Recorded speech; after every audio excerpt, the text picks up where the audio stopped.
بسم الله الرحمن الرحيم يسبح لله ما في السماوات وما في الأرض له الملك وله الحمد وهو على كل شيء قدير هو الذي خلقكم فمنكم كافر ومنكم مؤمن والله بما تعملون بصير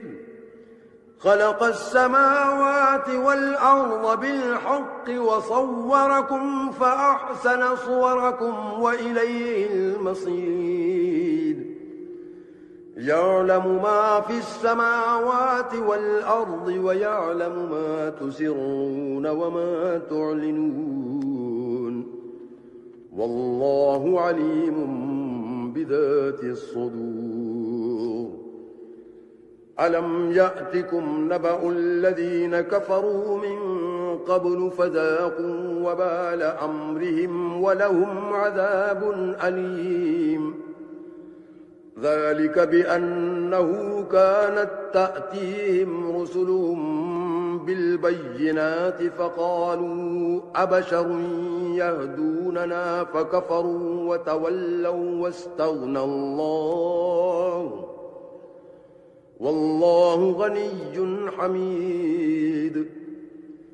زعم الذين كفروا أن لن يبعثوا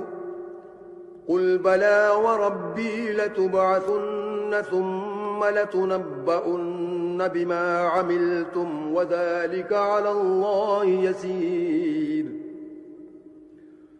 فآمنوا بالله ورسوله والنور الذي أنزلنا والله بما تعملون خبير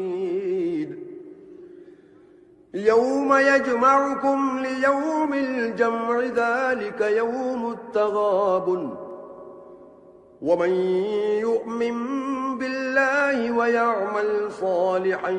يكفر عنه سيئاته ويدخله جنات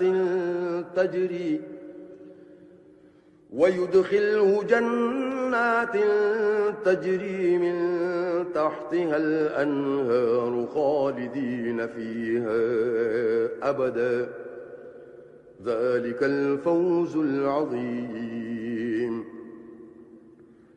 والذين كفروا وكذبوا بآياتنا أولئك أصحاب النار خالدين فيها وبئس المصير ما أصاب من مصيبة إلا بإذن الله ومن يؤمن بالله يهد قلبه والله بكل شيء عليم وأطيعوا الله وأطيعوا الرسول فإن توليتم فإنما على رسولنا البلاغ المبين الله لا إله إلا هو وعلى الله فليتوكل المؤمنون